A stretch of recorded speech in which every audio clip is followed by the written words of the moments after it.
Ben Solo never became Kylo Ren. Let that sink in for a moment. The grandson of Darth Vader, the boy destined to fall to darkness, the one who would destroy Luke Skywalker's Jedi Academy and murder his fellow students. He never fell. He never ignited his red lightsaber. He never wore that mask. Why? Because his mother rebuilt the Jedi Order instead of his uncle. In this timeline, Leia Organa, not Luke Skywalker, became the one to restore the Jedi to the galaxy, and that single change prevented the sequel trilogy's greatest tragedy before it ever happened.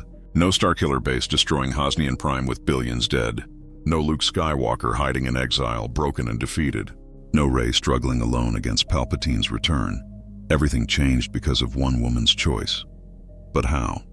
How does a politician, a general, a woman who spent her entire life fighting wars instead of meditating in temples, succeed where the legendary Luke Skywalker failed?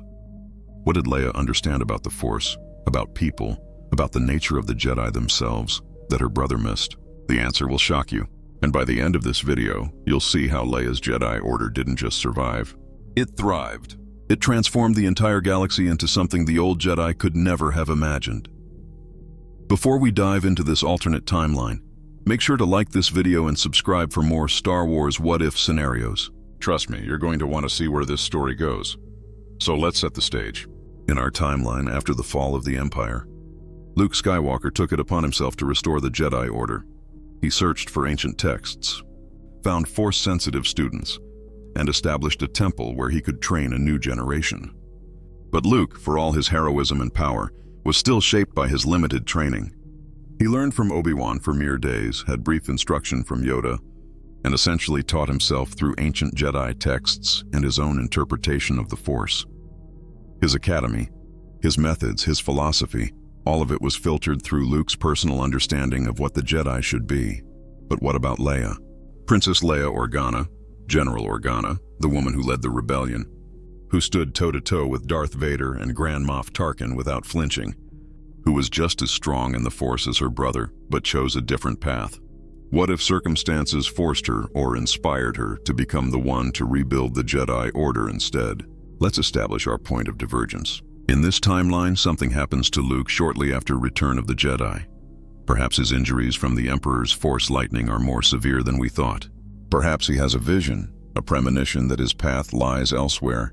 Or maybe he simply recognizes that his sister, with her diplomatic expertise and leadership experience, would be better suited to guide the Jedi into this new era. Maybe he even dies in an early mission, a tragic loss that forces Leia to pick up a mantle she never expected to carry. Imagine Leia, 5 years after Endor, standing in the ruins of an ancient Jedi temple. She's no longer just Princess Leia or General Organa. She's grappling with an identity she's kept at arm's length. Her entire life, she's been a politician, a soldier, a leader of people. The Force was always there, Luke told her as much, but she never pursued it. She had a galaxy to rebuild, a new republic to establish, and frankly, after learning that Darth Vader was her father, the idea of embracing that legacy terrified her. But now, things are different. The galaxy needs the Jedi, but it needs a different kind of Jedi. Leia knows this in her bones.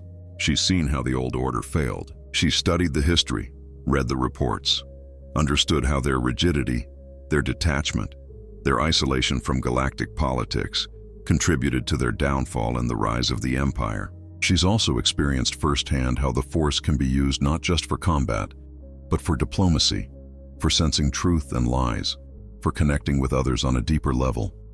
So Leia makes a decision. She will rebuild the Jedi Order, but it will be unlike anything the galaxy has seen before.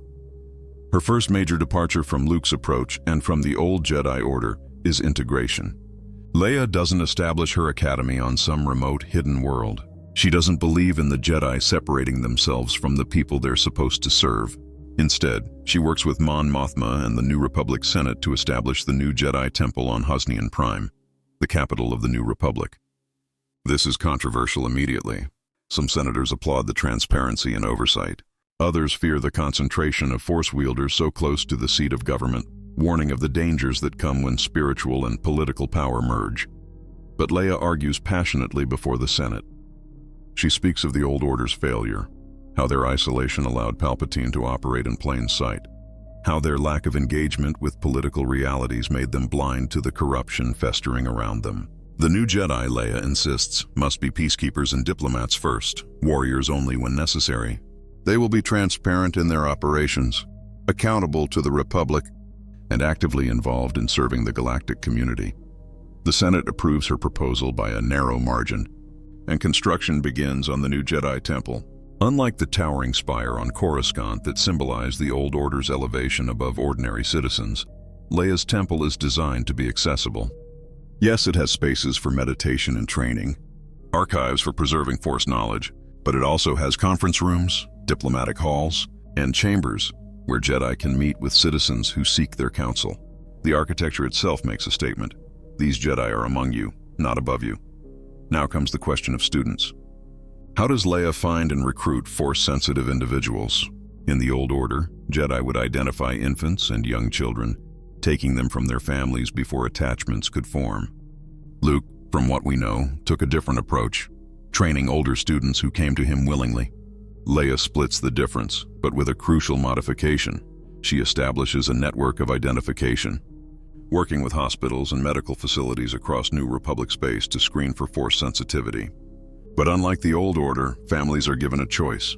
Parents can choose to send their children to the temple for training, or they can decline. And here's the revolutionary part. The training is not all-consuming. Leia establishes a system where young Force sensitives can train at the temple for periods of time, then return home to their families. It's more like attending a specialized school than joining a monastic order. Only those who choose to fully commit to the Jedi path in their teenage years or beyond become full-time residents of the temple. This approach has critics. Some Force traditionalists, and even the Force ghosts of past Jedi, express concern. Qui-Gon Jinn, appearing to Leia in meditation, warns her that attachments led Anakin Skywalker down the dark path. But Leia counters with something profound. She asks whether it was truly love that corrupted Anakin, or the fact that he was forced to hide that love, to suppress his emotions, to live a lie because the Jedi Order gave him no healthy way to process his feelings. She argues that her father fell not because he loved, but because he was never taught how to love without possessing, how to fear loss without being consumed by it. Yoda's Force ghost eventually appears to her as well, and their conversation is illuminating. Leia expects resistance, but the ancient Jedi Master surprises her. He admits that the Old Order grew rigid, that they failed to adapt, that perhaps the Force is showing a new path through her. He offers his wisdom, but he also defers to her judgment in ways he never did with Luke. There's a recognition that Leia's perspective, shaped by decades of navigating complex political and interpersonal relationships, might be exactly what the Jedi need. Leia's first class of students is diverse. There's a young woman named Vera from Naboo, who grew up hearing stories of the Jedi and practically begs to be trained. There's a former Imperial officer named Jax, a man tormented by his past, who discovered his Force sensitivity late in life and seeks redemption. There's a teenage boy from Corellia named Thomas, cocky and talented, who reminds everyone uncomfortably of a young Han Solo, but with Force powers. And there are children too, younger students who come for shorter training sessions while maintaining connections with their families. And then there's Ben Solo. In our timeline, Ben became Kylo Ren, seduced by Snoke and the dark side, ultimately destroying Luke's Jedi Order. But in this timeline, things play out very differently. Ben is Leia's son, and she's training him herself. She's his mother and his Jedi Master, a combination that would have horrified the Old Order, but feels right to Leia. She can sense the conflict in him, the pull of the light and the dark. She feels the shadow of her father in his bloodline, that Vader legacy that haunts them both. But instead of hiding this from Ben or handling it with the detachment a traditional Jedi Master might employ, Leia is honest with him. She tells him about Anakin Skywalker, about the man her father was before he became Vader, about the choices he made and why he made them. She doesn't sugarcoat the darkness in their family, but she also doesn't treat it as an inevitable curse. She teaches Ben that having dark impulses doesn't make you evil. It's what you choose to do with those impulses that matters. Ben struggles, of course. He's powerful, perhaps the most naturally gifted of all Leia's students, and he feels the weight of expectation. Meanwhile, the new Jedi Order is beginning to make its mark on the galaxy. Leia's Jedi aren't the mysterious warrior monks of old. They're visible, active, engaged in the community. When a dispute arises between two member worlds over mining rights, A Jedi mediator is sent to facilitate negotiations. When a natural disaster strikes a planet, Jedi are among the first responders, using the Force to locate survivors and coordinate relief efforts. When a criminal syndicate threatens a trade route, Jedi work alongside New Republic security forces to dismantle the operation. This approach has profound effects. The average galactic citizen in this timeline actually knows what Jedi are and what they do. They're not myths or legends or scary stories about magic warriors who steal children. They're public servants with extraordinary abilities, held to high ethical standards and accountable to oversight committees. It's not perfect, of course. There are incidents, controversies, debates about the proper role and limits of Jedi power. But the relationship between the Jedi and the galactic public is fundamentally healthier than it ever was under the Old Order. Leia also makes a crucial decision about knowledge and teaching. The old Jedi Order had strict rules about what Force techniques could be taught and which were forbidden.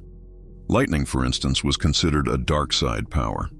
Force choke, manipulation of life forces, anything that seemed aggressive or violated another being's autonomy was off limits.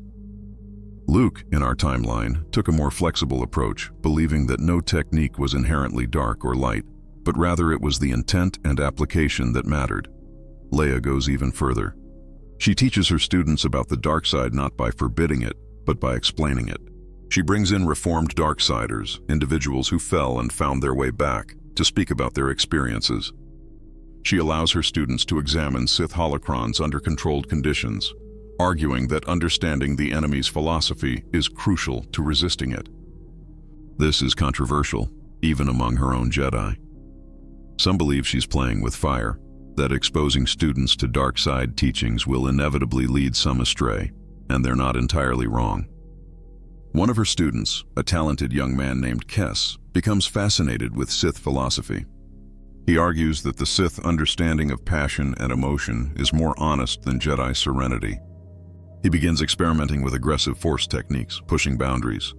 It comes to a head when Kes seriously injures another student during a training exercise, using an unauthorized Force power. This is Leia's crisis moment as a teacher. The Old Order would have expelled Kes or worse. Luke might have tried to redeem him through isolation and meditation. Leia chooses a different path. She suspends Kes from active training, but she doesn't cast him out. Instead, she assigns him to work in the Temple's archives, to assist in humanitarian missions under close supervision, to undergo intensive counseling with Jedi healers who specialize in emotional regulation. She treats his attraction to the dark side not as an unforgivable sin, but as a challenge to be worked through, a problem to be solved. It's a long process. Kes resents it at first, feels like he's being punished for being honest about the darkness he feels inside. But gradually, through conversations with Leia, through seeing the real-world consequences of dark side philosophy when he accompanies Jedi to sites of Sith atrocities, through forming genuine connections with other students and teachers, Kes begins to understand. The dark side isn't wrong because it's forbidden. It's destructive because it's a parasitic relationship with the Force, taking power through suffering rather than serving as a conduit for the Force's natural flow. Kes eventually returns to training, chastened but wiser. He becomes one of the Order's best teachers on recognizing dark side temptation, precisely because he struggled with it himself. It's a victory for Leia's approach, proof that rehabilitation and understanding can succeed where rigid rules might have created another enemy. But not every threat can be reasoned with or rehabilitated. The investigation into Snoke is bearing fruit, and what Leia's Jedi discover is troubling. There are remnants of the Empire gathering in the unknown regions, building a fleet, indoctrinating soldiers, and preparing for something. The First Order, though it doesn't yet call itself that, is taking shape. And at its dark heart is a Sith cult, followers of the old ways. Led by mysterious figures, including the twisted clone we know as Snoke, Leia brings this information to the New Republic Senate, urging them to take the threat seriously. But here's where her dual role as both Jedi leader and political figure becomes complicated. Some senators accuse her of warmongering, of wanting to justify an expanded role for her Jedi. Others trust her judgment but are weary after decades of war, reluctant to mobilize against a threat that seems distant and unconfirmed. The Republic is demilitarizing, trying to be something other than the empire it overthrew. Frustrated but not defeated, Leia works within the system. She can't get the Senate to authorize a full military response, but she does secure funding for an exploratory task force to investigate the unknown regions. And she makes a controversial decision. She will personally lead a team of Jedi, including Ben, into those dark territories to confront whatever is lurking there. Han thinks she's crazy. They have a heated argument, one of the worst in their marriage. Han points out that she's the head of the Jedi Order, a prominent senator, and the mother of their son. If something happens to her out there in uncharted space, who takes over? Who protects Ben? But Leia knows, with the certainty that only the Force can provide, that this is something she must do. The threat to Ben, to all her students, to the fragile peace they've built, is growing. And sometimes a leader has to step onto the battlefield herself. The mission into the unknown regions is harrowing. Leia leads a team of 5 Jedi, including Ben, Vera, Jax, and 2 others. They follow the dark side emanations, tracking them to a hidden world where they discover the truth. The First Order is real, it's massive, and it's been building in secret for years. They encounter Snoke, not in person, but as a projection. And the withered figure mocks Leia. He tells her that she's too late, that the New Republic's weakness has already sealed its fate, that her precious Jedi Order will burn just like Luke's would have. But then Snoke makes a mistake. He focuses on Ben, trying to seduce him right there in front of Leia. He tells Ben that his destiny is to rule, to embrace his grandfather's legacy, to take his rightful place as a dark side warrior. And Ben, who has been preparing for this moment thanks to his mother's training, who has faced his darkness and made his choice, rejects Snoke utterly. Ben's refusal enrages Snoke, and the projection attacks, sending waves of Force energy that would kill a lesser Jedi. But Leia and Ben stand together, mother and son, and they form a bond in the Force that Snoke can't penetrate. It's a profound moment of light side power, a demonstration that attachments, when healthy and built on mutual support rather than possession, can be a source of strength rather than weakness. The projection dissipates, but Leia's team now has hard evidence of the First Order's existence and capabilities. They barely escape as First Order forces converge on their position, engaged in running battles through hostile space. One of their team, a Jedi named Soren, sacrifices himself to buy the others time to escape. It's a brutal reminder that the war isn't really over, that darkness still lurks at the edges of the galaxy. When Leia returns to Hosnian Prime, she presents the evidence to the Senate. The response is mixed. Some senators finally acknowledge the threat and begin pushing for military preparedness. Others believe the evidence is exaggerated or that diplomacy should be attempted first. The New Republic begins a slow, bureaucratic process of responding to the threat, far slower than Leia knows is necessary, so she takes matters into her own hands in a different way. She can't command armies anymore, not without Senate approval, but she can prepare her Jedi. The training intensifies. The curriculum shifts to include more combat readiness while still maintaining the diplomatic core. Leia establishes a network of Jedi watchposts throughout New Republic space, early warning systems for dark side activity or First Order incursions, and she makes a difficult decision. She reaches out through the Force, calling for Luke. Her brother, who has been on his own journey, who has been exploring the deeper mysteries of the Force in isolation, responds to her call. Luke returns and the reunion is bittersweet. He's proud of what Leia has built, impressed by the order she's established. But he also brings warnings. He's encountered something in his travels, traces of an old evil, hints that the Sith might not be as extinct as everyone believed. Together, the Skywalker twins begin to piece together a horrifying truth. Palpatine survived Endor.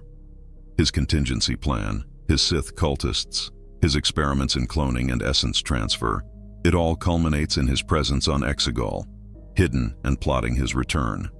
The First Order isn't just Imperial remnants seeking glory. It's part of a much larger plan to restore the Sith and their empire.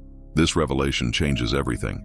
Leia calls together her senior Jedi, a council not of detached masters sitting in a tower, but of engaged teachers, diplomats, and warriors who have been actively serving the galaxy. She shares what she and Luke have discovered, and together they begin to plan. They can't wait for the Senate to act. The threat is too immediate, too dangerous. The Jedi will have to take a more active role, but Leia is careful. She remembers history, remembers how the old Jedi Order became generals in the Clone Wars, and how that militarization contributed to their downfall. She won't make her Jedi into soldiers. Instead, she proposes something different. Her Jedi will be the vanguard, the scouts, the strike force that buys time for the New Republic to mobilize. They will be the shield that protects the galaxy until proper defenses can be organized. There's dissent even among her own Jedi. Some argue that this is exactly the kind of military entanglement the Order should avoid. Others believe they have no choice, that protecting the innocent is the core of what it means to be a Jedi. The debate is fierce, but ultimately, Leia's vision holds. The Jedi will act, but they will act as Jedi, guided by the Force and committed to life, not as soldiers following orders. The next few years are tumultuous. The First Order emerges from the unknown regions, launching attacks on the Outer Rim. Leia's Jedi are on the front lines, evacuating civilians, coordinating defenses, buying precious time. Ben Solo becomes a hero in his own right, leading rescue missions and standing against dark side warriors. The bond between mother and son, forged in training and tempered in battle, becomes legendary. People speak of them in the same breath. Leia and Ben, the Jedi who stood against the darkness together. But there are losses. Jedi die in the fighting. Vera, Leia's first student, falls defending a colony world from First Order bombardment. Her sacrifice saves thousands, but it breaks something in Leia. She's a leader, a general, a Jedi master, but she's also a woman who cares deeply about her students. Each loss weighs on her. Han, who has been trying to support Leia while dealing with his own fear of losing her or Ben, finally joins the fight in earnest. He can't use the Force, can't wield a lightsaber, but he's Han Solo. He organizes smugglers, traitors, and independent spacers into an irregular fleet that harasses First Order supply lines. It's not the New Republic military, which is still slowly mobilizing, but it's something, and it makes a difference. The New Republic eventually does respond in force, but by then, the First Order has already struck a devastating blow. They use their superweapon, but in this timeline, Leia has early warning. Her Jedi sense the dark side gathering, and she manages to get evacuation orders out hours before Starkiller Base fires. Hosnian Prime is still destroyed, billions still die, but the casualties are lower than they could have been. More importantly, the New Republic government survives. Mon Mothma and key senators were evacuated, and the Republic, though wounded, endures. This is where the timeline truly diverges from what we know. In the original story, the destruction of Hosnian Prime essentially decapitated the New Republic, leaving the Resistance as a small guerrilla force. Here, with Leia's Jedi providing intelligence and early warning, with the Republic government intact and angry, with Han's irregular fleet already active, the fight against the First Order is more balanced. It's still a war, still costly, but it's a war the good guys have a real chance of winning. Ben Solo never falls to the dark side in this timeline. He's tempted, certainly. Snoke and Palpatine both try to seduce him, promising him power, telling him he could be the heir to Vader's legacy. But every time, Ben has something to hold on to. His mother's love, his father's gruff pride, the bonds with his fellow Jedi. He's seen what the dark side really is, not through lectures, but through facing it directly, and he's made his choice. There's a climactic confrontation when Leia, Luke, and Ben lead a strike team to Exegol. They confront Palpatine in his throne room, surrounded by his Sith cultists, the withered Emperor clinging to life through unnatural means. Palpatine mocks them, tells them they cannot defeat him, that the dark side is eternal. He focuses his attention on Ben, trying one last time to turn the Skywalker heir, offering him the throne of the Sith. Ben's response is simple. He says that he's not Vader's heir. He's not Palpatine's successor. He's Ben Solo, son of Leia Organa, and Han Solo, Jedi Knight, and he chooses the light. And then, in a moment that mirrors Luke's victory and return of the Jedi, but with a crucial difference, the three Skywalkers stand together. Leia, Luke, and Ben channel the Force as one family, and they end Palpatine, not with anger or hatred, but with an overwhelming affirmation of life and connection that the withered Sith Lord simply cannot withstand. The death of Palpatine doesn't end the war immediately. The First Order still has fleets, armies, and true believers, but it's the beginning of the end. Without Palpatine's dark side manipulation, without Snoke to coordinate their efforts, the First Order begins to fracture. Some factions surrender, others flee to the unknown regions. A few fight on as warlords. The New Republic and Leia's Jedi spend the next several years rooting out the remnants, securing peace.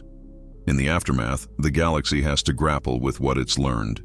The Jedi proved their value, but they also demonstrated the dangers of concentrated Force user power. There are calls for greater oversight, new regulations, debates about the proper relationship between the Jedi and galactic government. Leia navigates these waters with the same skill she brought to rebuilding the Order, finding a balance between accountability and autonomy. The Jedi Order that emerges from this conflict is stronger and more integrated into galactic society than ever before. They're not warrior monks in a tower. They're not isolated mystics on hidden worlds. They're teachers, healers, diplomats, and yes, when necessary, defenders. They have families, friendships, lives beyond just their service to the Force, and they're better for it. Ben Solo eventually succeeds his mother as head of the Order. Leia, aging but still vibrant, steps back into a more advisory role, finally allowing herself to just be a wife to Han, a mother to Ben, and a teacher to those who seek her wisdom. She's seen the Jedi Order through its rebirth and its trial by fire, and she's done what she set out to do, create something better than what came before. So let's talk about what makes this timeline fundamentally different. In the original timeline, Luke's Jedi Order failed because it repeated some of the old Order's mistakes. It was isolated, it took students away from their families, and it didn't prepare them to resist the specific temptations they would face. Luke was a good man and a powerful Jedi, but he was working from incomplete knowledge and his own trauma. Leia's approach succeeds not because she's stronger in the Force than Luke, but because she brings different strengths to the role. Her decades of political experience taught her about coalition building, about transparency and accountability, about the importance of institutions rather than individual heroes. Her personal relationships, her marriage to Han, her bond with her son, these weren't weaknesses to overcome. They were foundations that gave her wisdom about human nature. Most importantly, Leia understood that the old Jedi Order's greatest flaw wasn't that they cared too much, but that they didn't let themselves care enough. They confused detachment with wisdom, suppression with mastery.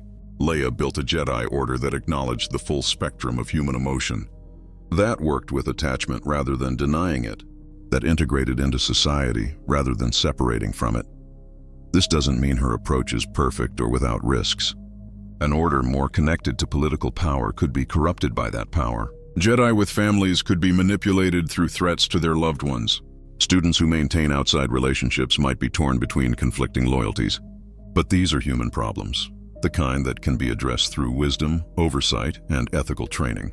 They're not the kind of fundamental philosophical flaws that doomed the old order. In this timeline, Ben Solo doesn't become Kylo Ren because he's never isolated from the people who love him. He's never put in a position where his fears and doubts have nowhere to go except into the waiting ears of dark-side manipulators. He's never made to feel like his darkness is unacceptable, so he doesn't wear it as an identity. He's just been a Jedi who struggles sometimes, who makes mistakes and learns from them, who has the support system to work through his challenges. The sequel trilogy in this timeline isn't about the failure of the Jedi and the need for a lonely hero to succeed where institutions failed. It's about the success of collective action, about how a well-designed institution with good leadership can face darkness and prevail. It's about family bonds as strength rather than weakness. It's about the power of choosing light not once, dramatically, but every day, in small and large ways, supported by people who believe in you. Rey, if she exists in this timeline, isn't a lonely scavenger discovering she's the heir to an evil legacy and struggling alone. She's found by Leia's Jedi, brought into a community, taught that power doesn't define her, that lineage doesn't determine destiny. She's given the tools and support to process her connection to Palpatine in a healthy way. She becomes a great Jedi, not in spite of the Order, but because of it. Finn, if he escapes the First Order in this timeline, finds an organization ready to help him heal from his indoctrination. Leia's Jedi have experience rehabilitating former Imperials and Darksiders. They understand trauma, they have systems in place. Finn's journey from stormtrooper to hero is supported by people who understand what he's going through. Poe isn't a lone hotshot pilot defying authority. He's working within a functional military structure. The New Republic Navy didn't collapse because the government survived. There's actually an institution to be part of, to believe in. His heroism is channeled into effective action rather than desperate last stands. This timeline isn't about how institutions fail, and only exceptional individuals can save the day. It's about how good institutions, built on sound principles and led by wise people, can face enormous challenges and persevere. It's a fundamentally different philosophy of heroism, one that values collective action and systematic change over individual exceptionalism. And at the heart of it all is Leia Organa, a woman who was never supposed to be a Jedi Master, but became one of the greatest in history. Not because she was the most powerful in raw force strength, not because she had the most ancient knowledge, but because she understood people. She understood politics, she understood how to build something that lasts, and she understood that the Force isn't separate from life, but flows through every connection we make with each other.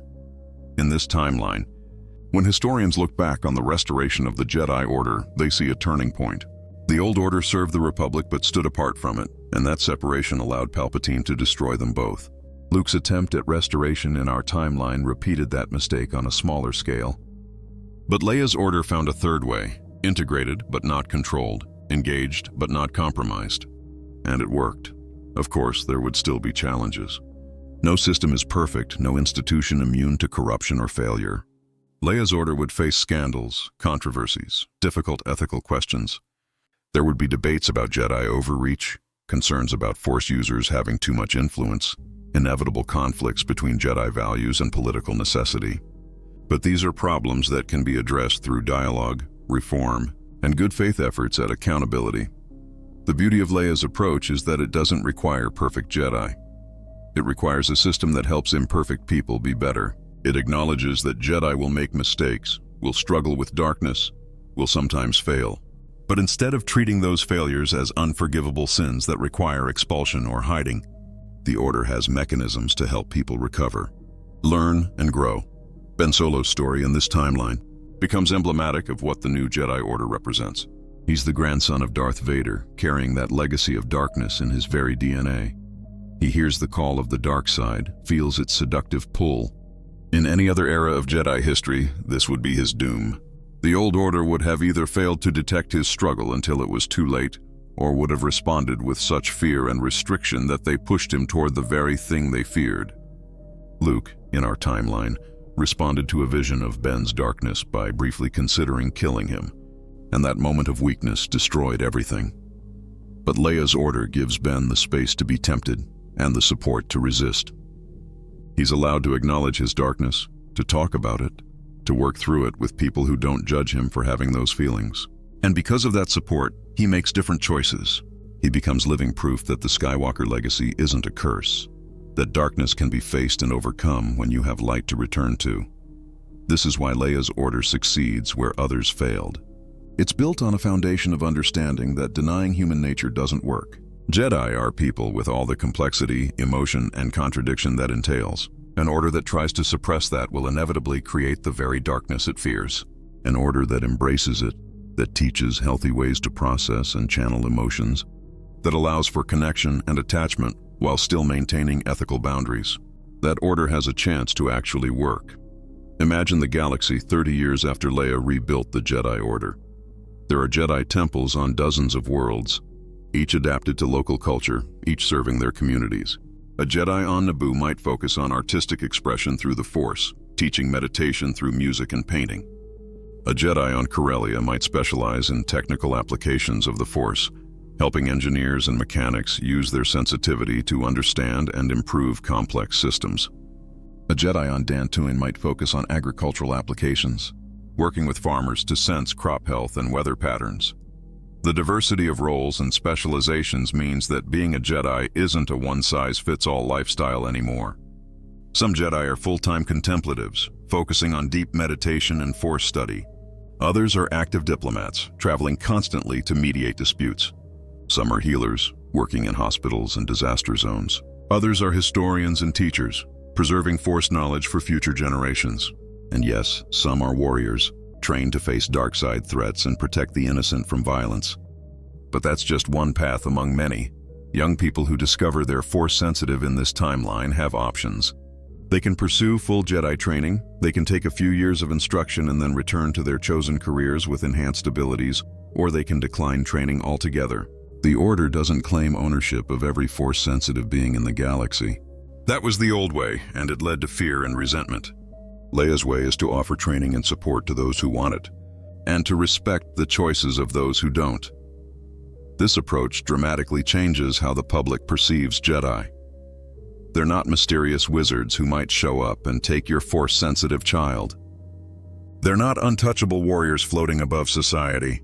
They're neighbors, colleagues, public servants who happen to have extraordinary abilities.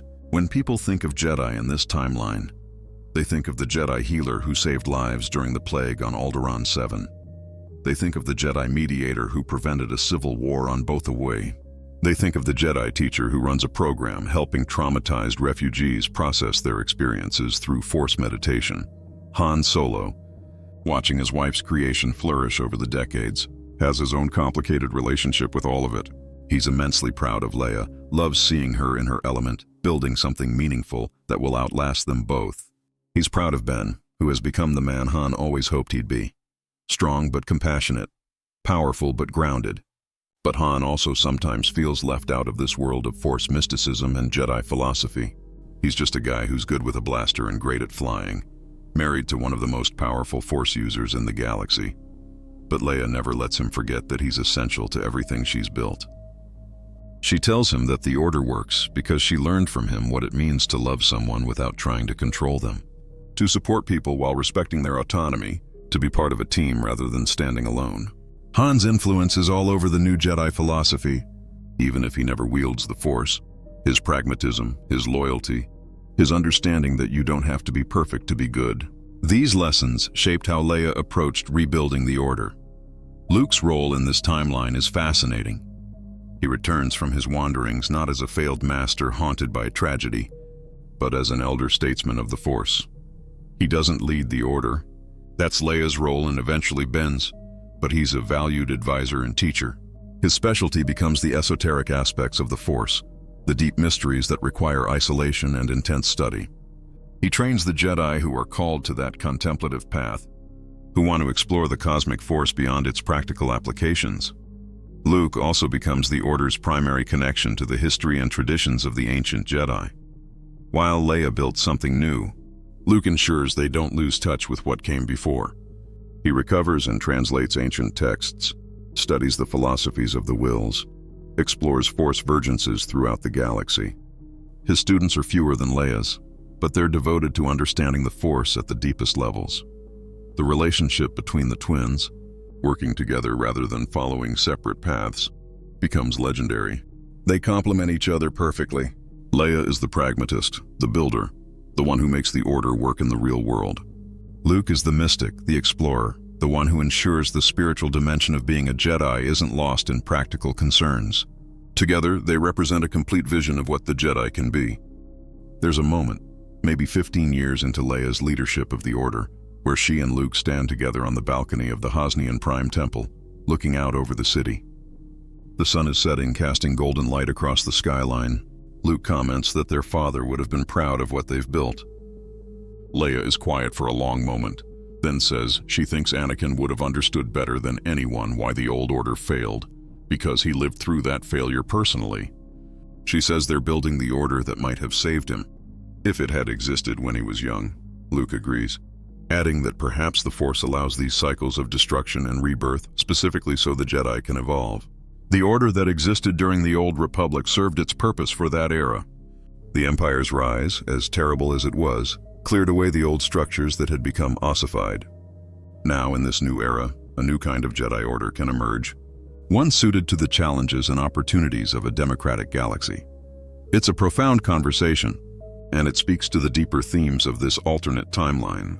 This isn't a story about recapturing lost glory or returning to a golden age. It's about learning from past mistakes and building something better.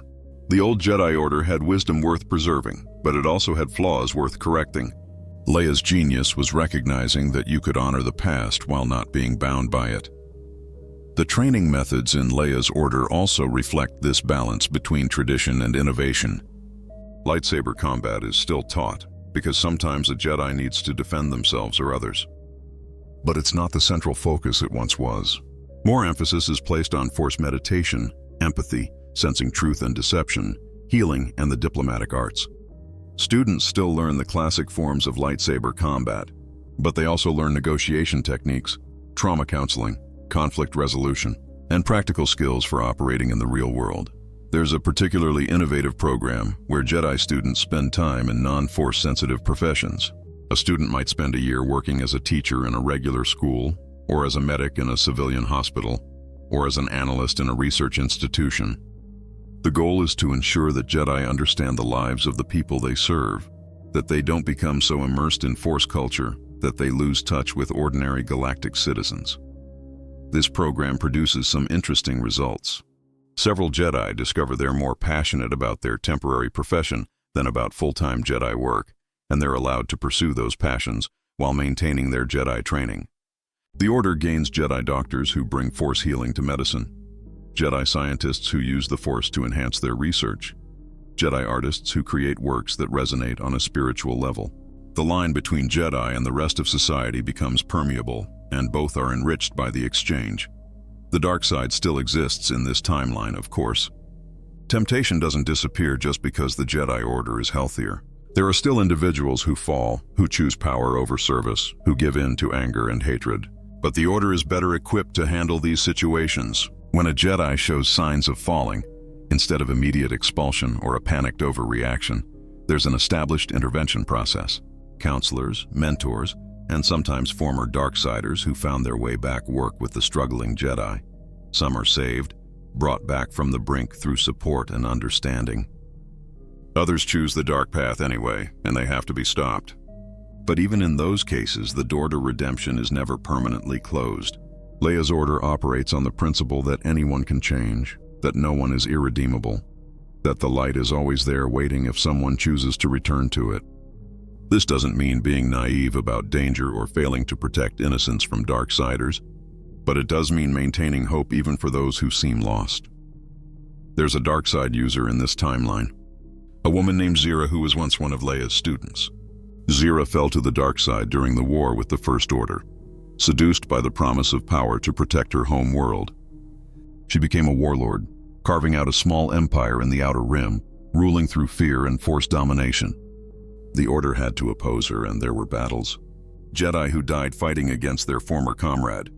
But even as they fought Zira, even as they worked to dismantle her empire and free the people under her control, Leia never gave up on reaching her. She sent messages, offered chances to turn back, promised that redemption was possible.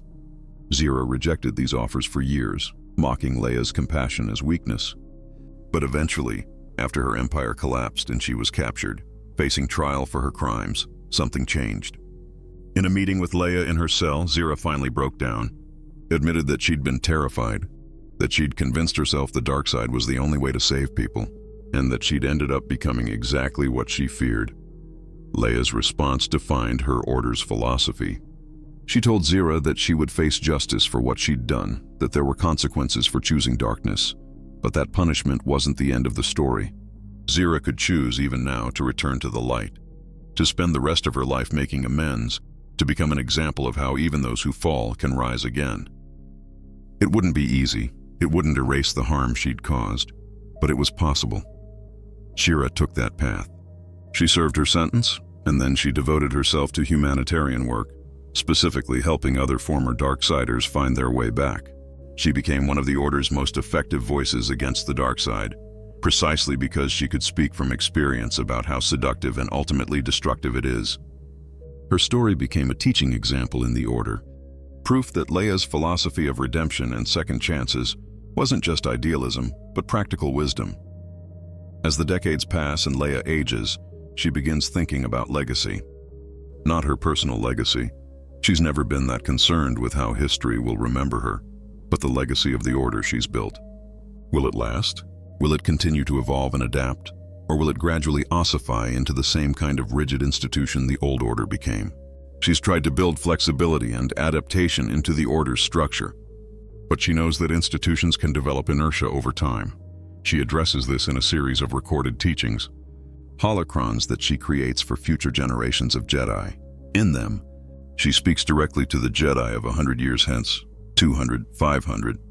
She tells them that if they're following her teachings like scripture, if they've turned her words into dogma, then they've already failed. The point isn't to build an eternal structure that never changes. The point is to create an order that can change as the galaxy changes, that can question itself, that can learn from its mistakes. She tells them that they should expect to do things differently than her generation did. The challenges they'll face will be different, the galaxy will be different, and the Jedi Order will need to be different too. The core principles: serve life, resist tyranny, seek wisdom, act with compassion, those should endure. But the specific practices, structures, and methods should always be open to examination and revision. It's a radical teaching, essentially giving permission to future Jedi to discard her own innovations if they're not serving the Order's mission. But that's very much in character for Leia. She's never been about preserving tradition for its own sake. She's been about effectiveness, about actually making the galaxy better. And if that requires constant change and adaptation, then so be it. Ben Solo, as he prepares to take over leadership of the Order from his mother, absorbs these lessons. He understands that he's not meant to simply maintain what Leia built. He's meant to take it further, to address the challenges and opportunities that his generation will face. His vision for the Order includes even more integration with galactic society, partnerships with academic institutions, formal relationships with planetary governments, and expanded roles for Jedi in fields like education, healthcare, and conflict prevention. Under Ben's leadership, which begins when Leia is in her 70s and ready to step back, the Order continues to evolve. He establishes the Jedi Educational Corps, a program where Jedi work as teachers in schools throughout the galaxy, not teaching the Force necessarily, but bringing Jedi values of compassion, wisdom, and service into education. He creates the Jedi Diplomatic Service, formally organizing the work that Jedi have been doing informally for years. He even establishes relationships with Force traditions outside the Jedi Order, recognizing that the Jedi don't have a monopoly on understanding the Force. This last initiative is particularly significant. In the old days, the Jedi Order was dismissive or hostile to other Force traditions. They were the orthodoxy, and everyone else was either primitive, heretical, or dark side adjacent. But Ben, influenced by his mother's openness and his uncle's scholarly exploration of diverse Force traditions, takes a different approach. He reaches out to the Night Sisters of Dathomir, to the Guardians of the Wills, to the Falanasi, to dozens of other Force-using groups throughout the galaxy. When Leia finally passes, peacefully in her sleep at the age of 81, the entire galaxy mourns. She's remembered as a princess who became a general who became a senator, and a senator who became a Jedi Master. But more than any title, she's remembered as someone who dedicated her entire life to making the galaxy better, who never gave up even when things seemed hopeless, and who proved that wisdom and compassion are not weaknesses, but the greatest strengths. The funeral is held at the Hosnian Prime Temple, and it's attended by thousands. Jedi from across the galaxy, senators and dignitaries, ordinary citizens who benefited from the Order she built, everyone wants to pay their respects. Ben delivers the eulogy, and he speaks about his mother not as a legend or an icon, but as a person. He talks about her doubts, her fears, the times she wasn't sure if she was doing the right thing. He talks about how she taught him that being strong doesn't mean never being afraid or uncertain. It means doing what's right even when you are afraid and uncertain. He tells a story about a time when he was young, maybe 12 years old, when he asked his mother if she ever regretted becoming a Jedi. If she wished she could have just been a politician or just been a mother instead of trying to be everything. Leia told him that life isn't about choosing one role and ignoring everything else. People are complex, they contain multitudes, and trying to cut away parts of yourself to fit a particular ideal just makes you less than you could be. The challenge, she said, is integrating all the parts of who you are into something coherent, something authentic. That, Ben tells the assembled mourners, was the secret of his mother's success. She didn't try to be a Jedi by abandoning her political instincts or her role as a mother. She brought all of who she was to the task of rebuilding the Order, and the Order was better for it. That's the legacy she leaves, not a perfect institution, not a finished work, but a living tradition that continues to evolve because she built evolution into its foundation. Luke speaks as well, and he's more emotional than people expect. He talks about growing up with Leia, how they were separated as infants and didn't know each other existed until they were adults. He talks about how they were both shaped by loss, by being the children of Anakin Skywalker, by carrying the weight of galactic expectations. He says that he learned as much from Leia about the Force as she learned from him, maybe more.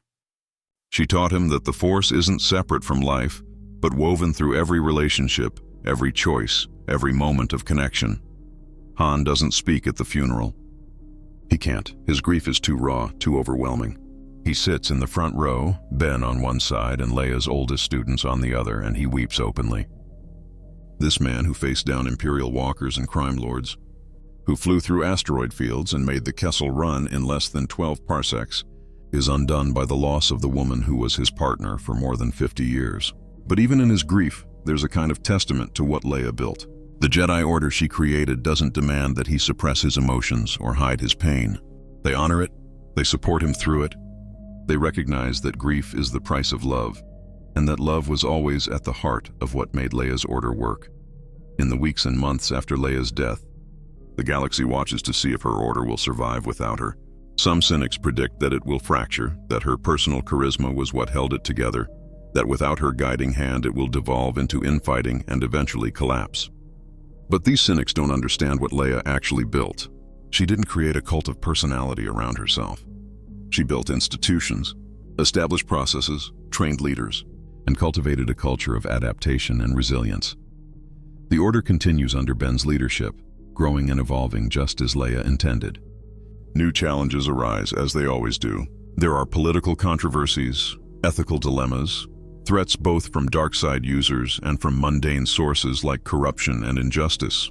But the Jedi face these challenges with the tools and philosophy Leia gave them: integration with society, transparency and accountability, compassion balanced with justice, and a willingness to adapt and learn. 50 years after Leia's death, the galaxy looks fundamentally different than it did in our timeline. The Jedi Order is thriving, with temples on hundreds of worlds and thousands of Jedi serving in dozens of different roles. The New Republic, though it has its problems and inefficiencies like any democracy, is stable and growing. The dark side hasn't been eliminated, it never can be, but it's contained and countered effectively. The Skywalker legacy isn't one of tragedy and failure, but of transformation and hope. Ben Solo, now an elderly man himself, sometimes walks through the halls of the Hosnian Prime Temple and remembers his mother. He sees her influence everywhere, in the design of the spaces that encourage community rather than isolation, in the training methods that emphasize emotional intelligence alongside Force technique, in the students who balance their Jedi duties with rich personal lives and connections outside the Order. He sees her legacy not in statues or monuments, though there are a few of those, but in the living tradition she created, and sometimes when he's alone in meditation. Ben senses his mother's presence in the Force, not as a Force ghost.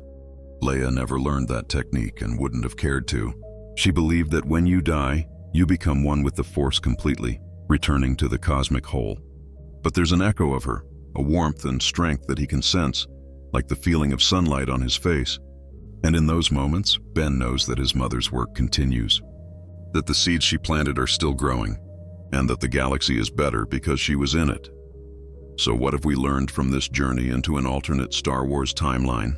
What does it tell us about leadership, about institutions, about the nature of good and evil? First, it shows us that how you rebuild after destruction matters as much as the rebuilding itself. Luke's approach in our timeline, replicating what he understood of the old Jedi Order, was doomed to repeat the same failures. Leia's approach, learning from those failures and building something fundamentally different, created an order that could actually endure. Second, it demonstrates that attachments and emotions are not inherently corrupting. The old Jedi Order's fear of attachment, their insistence on emotional detachment, created the very problems they were trying to prevent. Jedi who weren't allowed to have healthy relationships formed unhealthy ones. Jedi who weren't allowed to process their emotions were vulnerable to those emotions overwhelming them. Leia's order, which embraced connection while teaching healthy boundaries, produced more balanced and resilient Jedi. Third, it shows the importance of integration versus isolation. The old Jedi Order's separation from galactic society made them irrelevant and then made them victims. Luke's isolated temple on Ahch-To repeated that mistake.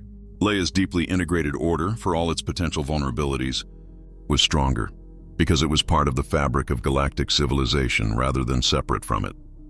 Fourth, it highlights the power of redemption and second chances. The old order would cast out anyone who showed signs of darkness. Luke's moment of considering killing Ben because of what he might become was an extension of that fear-based thinking. Leia's order, which treated falling to darkness as a problem to be solved rather than an unforgivable sin, saved more people from that fate and even brought some back from it. Finally, and perhaps most importantly, this alternate timeline shows us that institutions need to be designed to evolve. The old Jedi Order lasted for 1,000 generations, which sounds impressive, but that longevity came at the cost of rigidity. They became unable to adapt to changing circumstances, and that inability destroyed them. Leia built an order that was designed from the ground up to change, to question itself, to adapt to new challenges. That flexibility is what gives it a real chance to last not just for one era but for the long term. This is the story of what might have been if Leia Organa had rebuilt the Jedi Order. It's a story about a different kind of heroism. Not the heroism of individual exceptionalism, but the heroism of building something that lasts, something that serves, something that makes the galaxy genuinely better. It's about a woman who took everything she learned in politics, in war, in motherhood, and in life, and channeled it all into creating a Jedi Order that actually worked. Would this timeline have been better than what we got? That's for you to decide. It certainly would have been different. No Rise of Skywalker crisis, no lonely Rey struggling in isolation, no fall of Ben Solo to become Kylo Ren. But it also might have lost some of the dramatic tragedy that makes Star Wars so powerful. There's something compelling about stories of failure and redemption, about how even heroes can fall and how the next generation has to pick up the pieces. But there's also something powerful about stories of success, about how good leadership and wise choices can prevent tragedy rather than just recovering from it. And that's what Leia's story would have been. Not a tale of how one person overcame impossible odds to save everything at the last moment, but a story of how one person built an institution that could face challenges and endure, that could adapt and grow, that could be part of a better galaxy. So thank you for joining me on this journey through what might have been. If you enjoyed this exploration, make sure to like and subscribe for more Star Wars what-if scenarios. Drop a comment telling me what you think. Would Leia's Jedi Order have been better than Luke's? What challenges do you think it would have faced that we didn't cover? And what other what-if scenarios would you like to see explored? Until next time, may the Force be with you in all the ways you choose to understand it and all the connections you make with others. Because in the end, that's what Leia's Order taught us. The Force isn't just about individual power. It's about the bonds between all living things, and the stronger and healthier those bonds are, the stronger the light side of the Force becomes. That was Princess Leia's gift to the galaxy, and in this alternate timeline, it was a gift that kept on giving long after she was gone.